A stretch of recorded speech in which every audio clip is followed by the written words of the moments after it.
21% des décès des femmes à Madagascar sont dus à des complications rencontrées pendant la grossesse ou lors de l'accouchement. 24 sur 1000 nouveau-nés ne survivent pas, dont la moitié meurt dans leur première journée de vie. Des examens prénataux et la surveillance médicale pendant l'accouchement réduisent considérablement ces risques, comme chez Rodine, la jeune maman de 16 ans. Zavatra azoko rabe zany dia voalohany aloha misaotra Andriamanitra fa nisy zany le dokotera eto Ambohitsara. Agnisan'ny mpianatra teto koa zany le renin'le zaza dia navoaka nanambady dia niteraka eto amin'ny aloha koa zany izy niteraka. Dia agnisan'ny mahafinaritra zay. Falifaly za fa satria ohatrany sarotra be le fitiragna raha tsisy dokotera teto Ambohitsara dia sahirana zany. Le zaza koa moa zany tsy dia ampy hygiène fadiovana zany fa eny amin'ny rehetra eny ny tokotany rehetra eny zany le zaza. Ya 39 tena mafana izy dia misy analyse le tantsika aminazy. Les patients viennent d'une circonférence de 15 à 20 km. Souvent, les parents amènent leurs enfants de moins de 6 ans pour les faire traiter. Dans la plupart des cas, ces enfants souffrent de paludisme ou d'une infection intestinale. Transitage tena betsaka vonim-palima aloha dia le zaza moins de 5 ans. Négatif, tsy misy paluze fa dia mahazo aoto-kankana satria mety misy kankana matoa mikibony ngezangeza misy kankana izy. Faly zahay navian'ny dokotera aky tsy nisahira. Naftaline est l'assistante médicale du centre de santé. La atao zany analyse anatin'ny ray volana dia misy eo amin'ny 10 e olona saro-piterahana dia alefanay any amin'ny CSP2 any Port-Berger. Resaka bilharzose, kekitra alika rombotra dia alefa miakatra any Port-Berger. Mais cela ne concerne que 2% des cas. Tous les autres patients peuvent être traités ici au centre de santé de la mission.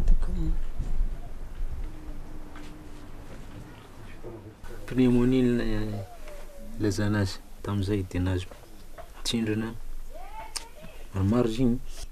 Le ala fanaviana amin'ito dia efa sika.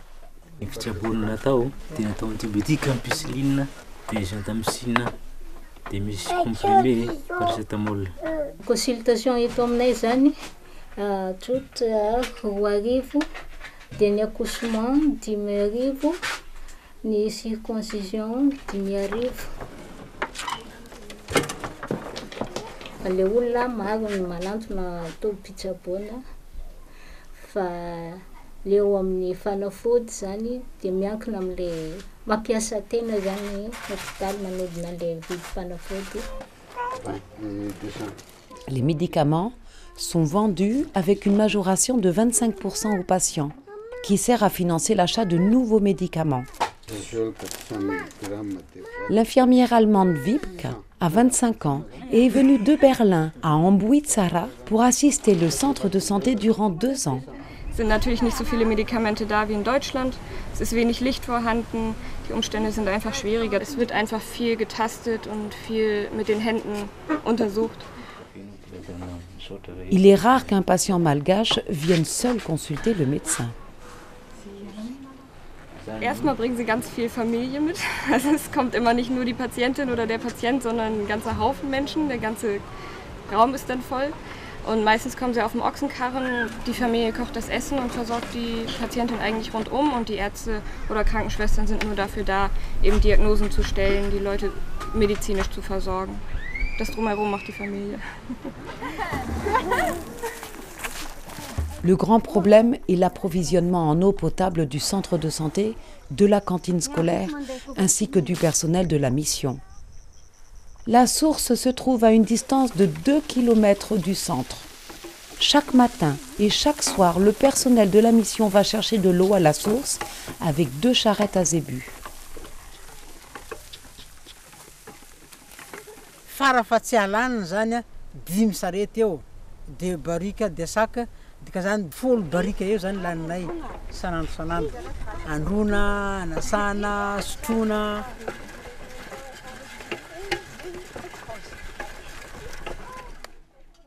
Pour cette raison, la construction d'un barrage avec un système de purification d'eau est une priorité pour Benjamin Mampiona.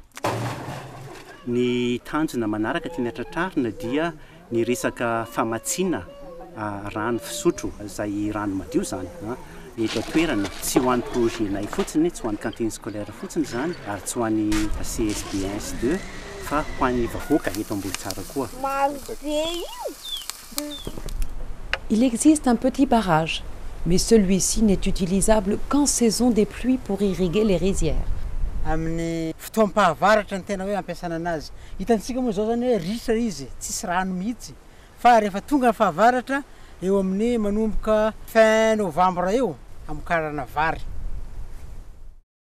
La construction d'un barrage avec un système de purification d'eau peut être réalisée avec 135 000 €.